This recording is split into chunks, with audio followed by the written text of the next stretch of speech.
সময়টা বর্ষাকাল। এই সময় সাধারণত নদী, খাল ও বিল সব পানিতে টলমল করে। এই বর্ষায় হরিশ ও তার পরিবার সব হারিয়ে নিঃস্ব হয়ে গেল।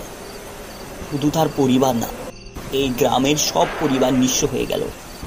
এমন অবস্থার মাঝে আবার ভূতের তাণ্ডব শুরু হয়েছে এই গ্রামটিতে। এবার তো সব শেষ হয়ে গেল রে গিন্নি। মাঠের ফসল, পুকুরের মাছ সব শেষ। আমরা এবার কি খেয়ে বেঁচে থাকবো? সব ঠাকুরের ইচ্ছে। এবারের মতন বৃষ্টি তো আগে কখনো হয়নি। হ্যাঁ, ঠিক বলেছ। আমার যতটুকু মনে হচ্ছে বৃষ্টি আরো 2 দিন থাকবে। ঠাকুরই জানে।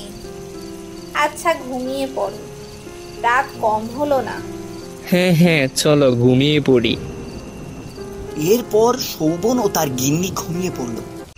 রাত বাড়ছে। এর মাঝে গ্রামের কোলা বাগানের নিচে এক বুড়ির শেষ কার্য করা হয়েছিল, কিন্তু তার আত্মা মুক্তি পায়নি। ও পানি, আজকে এত বছর হয়ে গেল মারা গেলাম, কিন্তু আমি স্বর্গে যেতে পারিনি। না, এই গ্রামের মানুষ আমি বেঁচে থাকতে আমাকে অনেক কষ্ট দিয়েছে, বিশেষ করে শোভন। এবার আমি তাদের মজা দেখাবো। এরপর বুড়ি বাসা বাঁধল গ্রামের মধ্যখানে থাকা এক বিশাল তাল গাছে।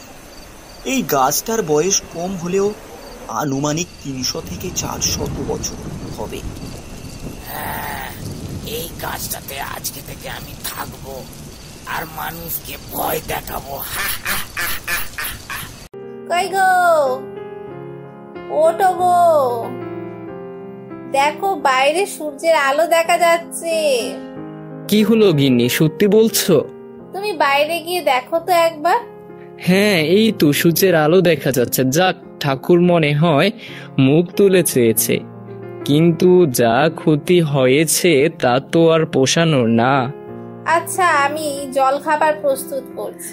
আচ্ছা, আমি একবার গ্রামের চারপাশ দেখে আসি। আচ্ছা, সাবধানে যেও, চারপাশে কিন্তু এখনো পানি। আরে তুমি এত চিন্তা করো না তো।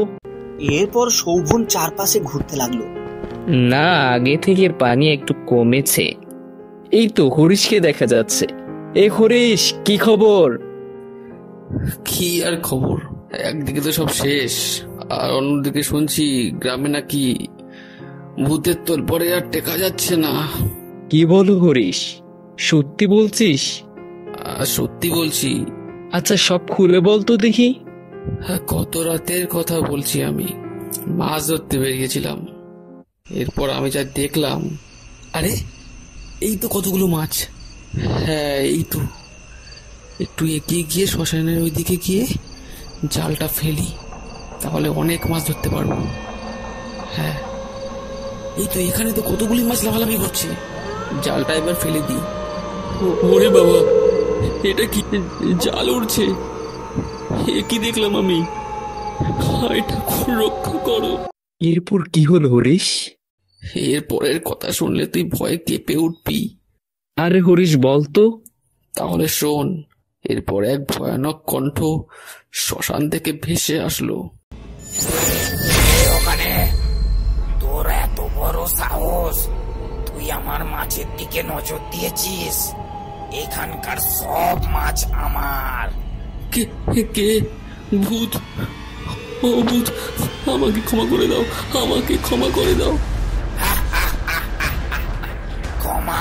আর তোকে হাসালি হরি, হাসালি। তুমি আমার নাম জানলে কি করে? তুমি কে? তুমি কে? আমি এই গ্রামের সবার নাম জানি, আর সবার রক্ত আমি চুষে চুষে খাবো। কি বলো এসব? এবারের মতো মাফ করে দাও। মাফ করে দিতে পারি, কিন্তু তুই আমার কথা পুরো গ্রামে ছড়িয়ে দিবি, যাতে মানুষ ভয় পায়। আচ্ছা আচ্ছা আচ্ছা, ঠিক আছে ঠিক আছে। আচ্ছা, তাহলে তুই যা। মানুষ ভূতের নাম শুনেই ভয় পায়। কিছুদিন পর অমাবস্যা, ওই দিন আমি আরো শক্তিশালী হয়ে যাব। তারপর ওই গ্রামকে আমি ছাড়খাড় করে দেবো।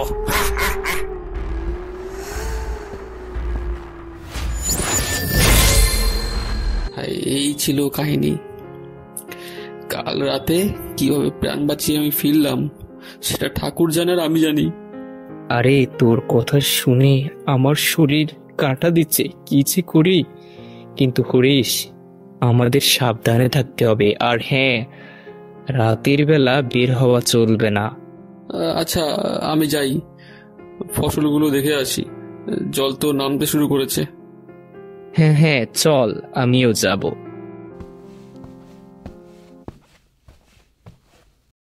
না, ভূত হয়ে থাকার মজাই আলাদা। যে কোনো সময় যে কোনো বাড়ি থেকে মাছ মাংস খেয়ে ফেলছি, আর কেউ টেরও পাচ্ছে না।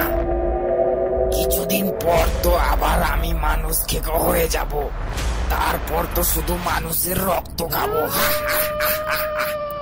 আরে গিন্নি, কই গো? এই নাও, টাটকা টাটকা মাছ ধরে এনেছি। এইসব সুন্দর করে মশলা দিয়ে রেঁধে ফেলো দেখিনি। আচ্ছা আচ্ছা, ঠিক আছে। আর হ্যাঁ, তুমি একটা কথা শুনেছ কি? কি কথা গো গিন্নি? আরে গ্রামের লোকেরা বলা বলি করছে মানুষের হেসেল থেকে নাকি মাছ মাংস সব উধাও হয়ে যাচ্ছে। উধাও হয়ে যাচ্ছে মানে? একটু খুলে বলো তো। আরে মানে কে বা কারা মাছ মাংস কাঁচা এবং রান্না করা সব খেয়ে ফেলছে, আর হাড়গোড় গুলোকে রেখে দিয়ে যাচ্ছে। এসব মনে হয় ওই ভূতের কাজ। কি? ভূত? হ্যাঁ, ভূত। আমাদের গ্রামের এক ভূতের রাক্ষস হানা দিয়েছে। এসব কি আবল তাবল বলছো? আরে হরিশ আছে না, ও নিজের চোখে দেখেছে ওই ভূতকে। ওকে তো আর একটু হলে মেরে ফেলতো। কি বলছো এসব? ঠাকুর রক্ষা করো।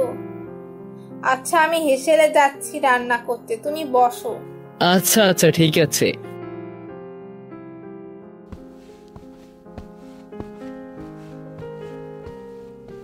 শোভন মোমবাতি জ্বালিয়ে বসে আছে, আর ওই আত্মার কথা ভাবছে। আচ্ছা, হরিশ তো বলেছে ভূতটা কলা গাছের নিচে থাকা শ্মশান থেকে বের হয়েছে। ওইখানে তো বুড়িমার শ্মশান কার্য করা হয়েছিল। তাহলে কি ওইটা বুড়িমার ভূত? না না, এটা হতে পারে না। ভাবতেই কেমন শরীর কাটা দিয়ে উঠেছে। ও হঠাৎ একটু থমকে বাতাস এলো এবং মোমবাতিটা নিভে গেল। যা বাবা, এই কি হলো? ও গিন্নি, হেসেল থেকে বাতি নিয়ে এসো। এখানকার মোমবাতিটা তো নিভে গেল। শোভনের গিন্নির কোনো সাড়া শব্দ নেই। হঠাৎ রান্নাঘর থেকে শোভনের গিন্নি এলো। ওকে দেখে স্বাভাবিক মনে হচ্ছিল না। চোখ বড় বড় লাল হয়ে আসছে। সৌবর্ণ, ও সৌবর্ণ, এই নাও বাটি। গিন্নি, তোমার কি হয়েছে? তোমার কথাবার্তা এমন দেখাচ্ছে কেন? মনে আছে আমার কথা? কে কে কে তুমি? আমি বুড়িমা।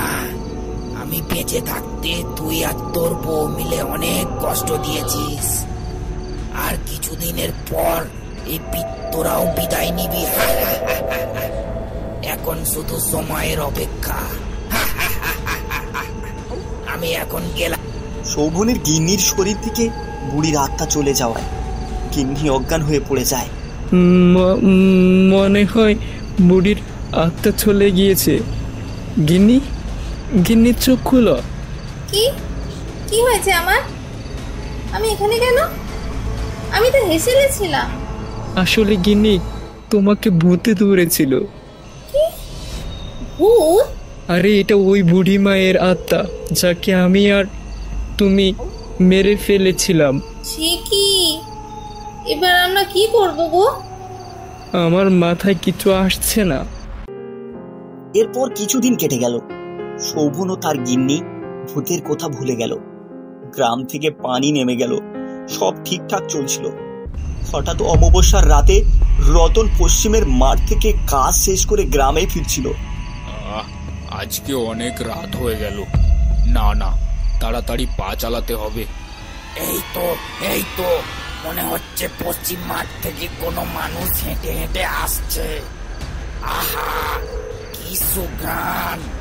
আজকে অমাবস্যার রাত, মনে হয় আমি মানুষকে খুব ভূত হয়ে গেছি। জয় ভূতের রাজা জয়। তাহলে আমার প্রথম ভোজন হবে ওই মানুষটা।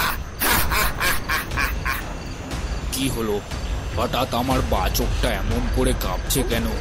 কোনো কি বিপদ আসতে চলেছে? না বাবা না, তাড়াতাড়ি পা চালাই। ওই তো তাল গাছটা দেখা যাচ্ছে, এটা পার হলেই বাড়ি। রতন, রতন, কিরে কোথায় যাচ্ছিস?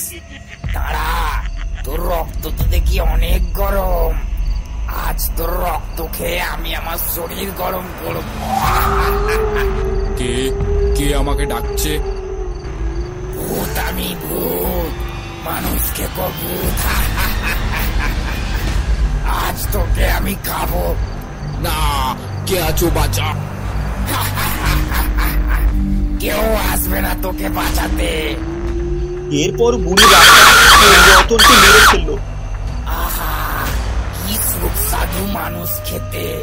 এবার তো শুধু এক এক করে এই গ্রামের সকল পুরুষের রক্ত চুষে চুষে খাবো।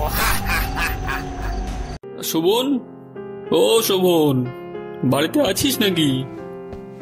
কে কে এত সাত সকালে চিৎকার করছিস? আরে শোভন, আমি হরিশ। আর জানিস কাল রাতে রতনদা বাড়ি ফিরেনি এখনো। কি কি বলিস? হ্যাঁ রে, সত্যি বলছি। আর গ্রামের লোকজন ওই যে শ্মশান ঘাটের পাশে বড় তালগাছ আছে না, সেখানে রতনদার রক্তাক্ত দেহ পড়া ছিল। এটা ওই বুড়ির কাজ, আমি নিশ্চিত। আমাদের কারোকে ছাড়বে না এই বুড়ি। বুড়ি? কোন বুড়ির কথা বলছিস তুই? আমাদের এই কাছারি ঘরে একটা বুড়ি থাকতো না? হ্যাঁ, উনি তো কিছুদিন আগেই মারা গিয়েছিলেন। উনি মারা যাননি, উনাকে আমি আর আমাদের গ্রামের রতন মশাই, ভালুদা আরো কয়েকজন মিলে মেরে ফেলেছি। কি কি? কিন্তু কেন? আরে, এই বুড়ির মুখে বিষ ছিল, যা বলতো তাই হয়ে যেত। আমাকে প্রত্যেক দিন অভিশাপ দিত, তাই মেরে ফেলেছি। এটা তুই ঠিক করিসনি শোভন। কিছু মানুষের পাপের শাস্তি এবার পুরো গ্রামকে দিতে হবে। এরপর এই বুড়ির আত্মা আরো রাক্ষসী হয়ে গেল। এরপর বুড়ি বাড়ি গিয়ে মানুষকে ধরে ধরে রক্ত খেতে লাগলো। গ্রামে আতঙ্ক ছড়িয়ে পড়লো, পুরো গ্রাম ভয়ে কুঁকড়ে রইল। ওগো, এবার তো মনে হয় আর আমাদের রক্ষা হবে না। ওই বুড়ির আত্মাটা তো বাড়িতে গিয়ে গিয়ে মানুষের রক্ত খাচ্ছে। শুনলাম তো, মনে হয় না আর বাঁচতে পারবো গিন্নি। শুধু আমাদের কারণে কতগুলো মানুষ তাদের প্রাণ হারালো। হঠাৎ সৌবনদের পুরো বাড়ি কাঁপতে শুরু করলো। ও গিন্নি, ভূমিকম্প হচ্ছে নাকি নাকি বুড়ির আত্মা? ওই দেখো দেখো, বাইরে কিসের একটা কালো ছায়া। মনে হয় ওই বুড়ির আত্মা। আমরা আর বাঁচতে পারবো না গিন্নি। কেউ বাঁচাতে আসবে না তোদের। না না বুড়ি, আমাকে মেরো না। কে কোথায় আছে, বাঁচাও। কেউ বাঁচাতে আসবে না তোদের। এরপর ওই বুড়ি তার বড় বড় দুটো দাঁত সৌবনের গলায় বসিয়ে সব রক্ত চুষে নিল। না, কি মজা, এবার তোর রক্ত খাবো। অতঃপর সৌবনের গিন্নিকেও মেরে ফেললো। এই গ্রামে আরো কোনো পুরুষ জীবিত ছিল না, শুধু জীবিত ছিল এই একমাত্র হরিশ। এবার আমার মুক্তি, আমি এবার শান্তিতে পরলোকে গমন করবো।